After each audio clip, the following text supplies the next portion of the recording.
ചേച്ചി എന്നാ പൊയ്ക്കോ, ഞാൻ വന്നോളാം. ഉം, ഉം. ചെക്കന്റെ കവിള് കണ്ടില്ലേ? ഉം, എന്റെ മോള് ഉം, ആഹാ. ഉം. മോളെ നീങ്ങ വാ. ഉം, ഉം. ഇവക്കേ പ്രായം 16 ആവുന്നേ ഉള്ളൂ.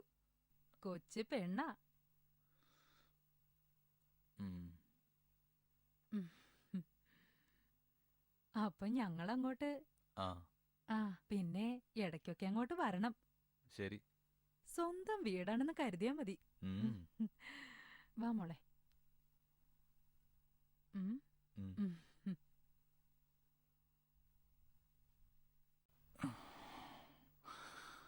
അതെ, ഞാൻ ഒരുപാട് ഉപദേശിച്ചിട്ടാ അവളെങ്ങനെയൊക്കെ. ആ പിന്നെ എനിക്കൊരു 3000 രൂപ വേണം. അവക്ക് കുറച്ച് ഉടുപ്പൊക്കെ എടുക്കാനാ. അല്ലെങ്കിൽ നിനക്കല്ലേ അതിന്റെ കുറച്ചില്.